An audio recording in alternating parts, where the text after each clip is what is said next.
اپنا کرایہ ادا کرنے کے لیے سینڈرز نے اپنا اکوپمنٹ بیچ دیا اور جب اس کو یہ احساس ہوا کہ یہاں ٹھہرنے کا کوئی فائدہ نہیں تو اس نے جاب چھوڑ دی۔ خوش قسمتی سے ایک اور آئل اور گیس اسٹیشن کمپنی شیل نے اس کو اپنا گیس اسٹیشن چلانے کی آفر کی جو کہ کاربن میں تعمیر کیا جا رہا تھا۔ وہ جانتا تھا کہ پیسے بنانے کے لیے یہی ایک واحد راستہ تھا اس کے پاس، اس لیے اس نے ان کی آفر کو ایکسپٹ کیا اور ایک بار پھر اپنی قسمت آزمانے کے لیے 1930 میں نارتھ کاربن کینٹکی روانہ ہو گیا۔ وہاں پر کچھ ایکسٹرا ارننگ کے لیے بعض اوقات سینڈرز کسٹمرز کو کچھ کھانے آفر کرتا تھا۔ اس کے پاس ایک ہی ٹیبل تھا جس پر صرف 6 ہی لوگ بیٹھ سکتے تھے۔ شروع میں وہ ہیم، بینز، اوکرا اور ہاٹ بسکٹس بنا کر سیل کیا کرتا تھا اور بعد میں اس نے مینیو میں فرائیڈ چکن کا اضافہ کیا جو کہ اس کا بیسٹ سیلر بن گیا۔ 1937 تک اس کے فرائیڈ چکن کے ذائقے کی دھوم ہر طرف مچ گئی اور لوگ مختلف اسٹیٹ سے صرف اس کا چکن کھانے کے لیے آنے لگے۔ اس لیے اس نے اپنے گیس اسٹیشن کو ایکسپینڈ کر کے اس میں ایک موٹیل شامل کیا جس میں تقریباً 120 لوگوں کے بیٹھنے کی جگہ تھی، لیکن اسی دوران اس کو ایک بہت بڑی پریشانی کا سامنا کرنا پڑا۔ آرڈر پلیس ہونے کے بعد وہ پین میں چکن کو بہت جلدی فرائی نہیں کر پاتا تھا اور کسٹمرز کو 30 منٹ تک انتظار کرنا پڑتا تھا۔ دوسرا آپشن یہ تھا کہ وہ چکن کو وائر باسکٹ میں ڈال کر ڈیپ فرائی کرے۔ اس سے چکن تو جلدی پک جاتا لیکن اس سے نہ وہ صحیح کرسپی بنتا تھا اور نہ جوسی اور نہ ہی صحیح طور پر مزیدار ہوتا تھا۔ پھر چکن بنانے کے لیے اس کو پریشر کوکر کے استعمال کا خیال آیا جو کہ اس وقت ایک بالکل نئی انوینشن تھی اور جس کو وہ سبزیاں بنانے کے لیے استعمال کیا کرتا تھا، اور اس آئیڈیا نے سینڈرز کو ہسٹوریکل بریک تھرو دیا۔ پریشر کوکر میں چکن بنانے کے کئی ناکام تجربوں کے بعد بالآخر فرائیڈ چکن بنانے کا ایک بیلنسڈ فارمولا اس کے ہاتھ آیا جو کہ چکن کو جوسی اور کرسپی بنانے کے ساتھ ساتھ اس کو سافٹ فنش بھی دیتا تھا۔ اس طریقے سے اس نے فرائیڈ چکن کو تیار کرنے کا وقت 30 منٹ سے 10 منٹ تک محدود کر دیا، لیکن اس وقت تک ابھی وہ چکن کی سیزننگ کو ریفائن کرنے کا کام کر رہا تھا۔ اس نے نمک اور مرچوں سے آغاز کر کے مختلف قسم کے نئے مسالہ جات کو ملا کر مزید تجربات شروع کیے اور ایک بالکل نئی سیزننگ تیار۔ ایک دن ایسا ہوا کہ اس کو 500 فرائیڈ چکن بنانے کا آرڈر ملا۔ کیونکہ وہ لوگ اس کے ریگولر کسٹمرز نہیں تھے اس لیے اس نے اپنی نئی سیزننگ ٹرائی کرنے کا ارادہ کیا اور یہ چکن اس کی زندگی کا بہترین فرائیڈ چکن ثابت ہوا۔ اب وہ اسی ریسیپی کے ساتھ سٹک ہو گیا۔ وہ اسے اپنی 11 herbs and spices کا سیکرٹ بیلنس کہتا ہے۔ Made from the Colonel's secret recipe of 11 herbs and spices. It's the best tasting chicken you ever ate. 1939 میں اس کی قسمت نے پھر ایک بدترین پلٹا کھایا۔ ابھی نارتھ ایشویل کیرولینا میں اس نے ایک سیکنڈ موٹیل اور کیفے بنایا ہی تھا کہ کاربن میں اس کا پہلا موٹیل تھینکس گیونگ کے موقع پر جل گیا، اور جس وقت تک یہ ری بلٹ ہوا اس وقت تک وہاں پر ورلڈ وار 2 کی وجہ سے کوئی ٹورسٹ نہ رہے۔ پھر اس نے ایشویل میں موجود اپنا موٹیل بیچ دیا اور اپنے دوسرے ریسٹورنٹ کے لیے کام کرنا شروع کیا۔ جب جنگ ختم ہوئی تو ہارلینڈ سینڈرز نے جارج ٹاؤن کینٹکی میں ایک اور ریسٹورنٹ سٹارٹ کیا اور اپنے ایک فارمر کلیگ کو اس کو چلانے کی اجازت دی۔ اس نے اس کو 1 مہینے کے $300 اور آدھے پروفٹ کا آفر کیا۔ اس کی جنراسٹی کے باوجود اس کا یہ فارمر کولیگ اس کے لیے ایک نائٹ میئر ثابت ہوا۔ اس نے سینڈرز کو بتائے بغیر بینک میں اس ریسٹورنٹ کے لیے پارٹنرشپ کے طور پر دونوں کے نام لکھوا دیے، اور جب سینڈرز کو اس بات کا پتہ چلا تو اس کو فائر کرنے کے بجائے اس کو اپنا ہی ریسٹورنٹ اپنے اس کولیگ سے خریدنا پڑا۔ 1953 ہارلینڈ سینڈرز کو ایک کال ریسیو ہوئی جو کہ ایک ریئل اسٹیٹ ایجنٹ کی تھی۔ اس نے اس کو اس کے موٹیل اور کیفے خریدنے کے لیے $164,000 کیش میں آفر کیے۔ سینڈرز نے اس کی آفر ریجیکٹ کر دی۔ اس ایجنٹ نے اگلے دن اس کو پھر سے کال کی اور اس کو کنونس کرنے کی کوشش کی۔ کیونکہ اس کا بزنس ترقی کر رہا تھا اس لیے اس نے سوچا کہ اس کو بیچنا ایک بے وقوفانہ فیصلہ ہوگا۔ اس کا موٹیل اور کیفے بالکل ہائی وے پر تھا اور 90% اس کی انکم کا ذریعہ وہاں سے گزرنے والے ٹورسٹ، لیکن 6 ماہ کے بعد ہی اس کو اپنے فیصلے پر پچھتانا پڑا۔ اس کے سامنے کا ہائی وے جنکشن کسی اور سائٹ پر موو ہو گیا جس نے ٹریفک فلو کو کٹ ڈاؤن کر دیا، اور جس کے بعد یہ اعلان ہوا کہ ایک نئی انٹرسٹیٹ ہائی وے اس کو مکمل طور پر بائی پاس کر دے گی۔ سینڈرز کو اس بات کا یقین ہو گیا کہ اس کا بزنس مکمل طور پر ڈوب جائے گا، اس لیے 1956 میں اس نے $75,000 میں اس کو نیلام کر دیا۔ یہ رقم اس رقم سے آدھی سے بھی کم تھی جتنی کہ اس اسٹیٹ ایجنٹ نے اس کو آفر کی تھی، اور اپنی عمر کے 66ویں سال میں اس کو $105 مہینے کے سوشل سیکیورٹی چیکس اور اپنی سیونگز پر گزارا کرنا پڑا۔ لیکن اس کو ایک نئے بزنس کا آئیڈیا آیا، فرائیڈ چکن کی فرینچائز، جس کو کینٹکی فرائیڈ چکن کہا گیا، اور اصل میں وہ اس آئیڈیا پر کئی سالوں سے کام کر رہا تھا۔ سینڈرز نے اپنے دوست پیٹ ہرمن کو اپنا چکن بنانے کا طریقہ سکھایا، اور جب پیٹ نے یہ چکن اپنے ریسٹورنٹ میں سرو کیا تو اس کی سیلز 75% تک بڑھ گئیں۔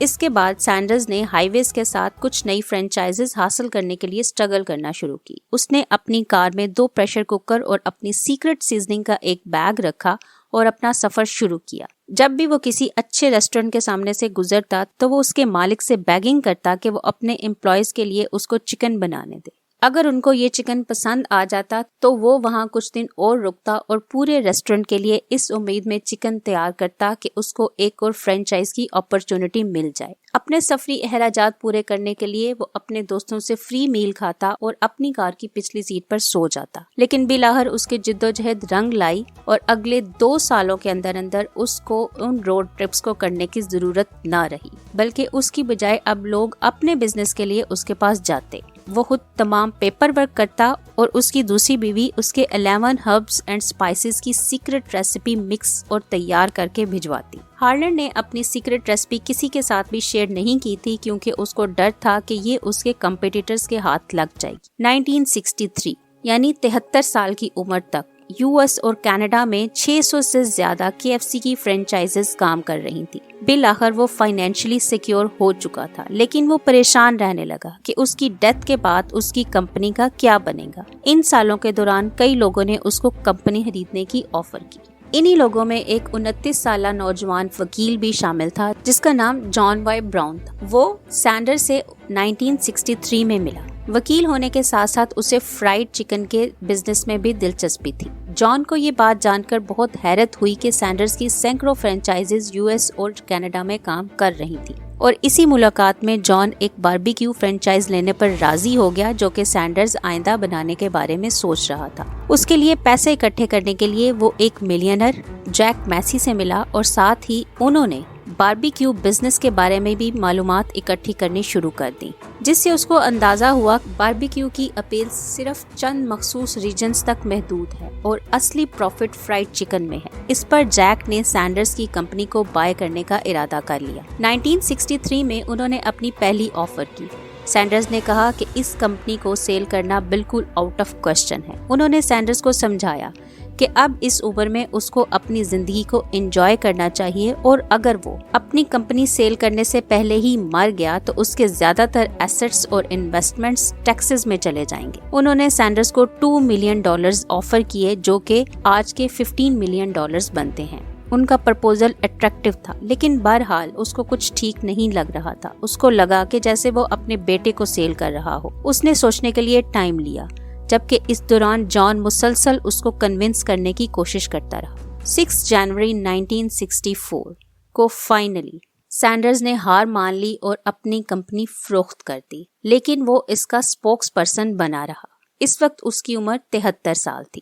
دسمبر 16, 1980 90 سال کی عمر میں یہ شخص اس دنیا سے رخصت ہو گیا۔ یہ وہ شخص ہے جو کہ 1000 بار سے زیادہ ریجیکٹ ہوا، تقریباً پوری زندگی ہر جاب میں ناکام ہوا، لیکن ہمت نہ ہارتے ہوئے $1 بلین برانڈ کا فاؤنڈر بن گیا۔ انسان کو یہ یاد رکھنا چاہیے کہ ہر ناکامی بہتری کی طرف ایک قدم ہوتا ہے۔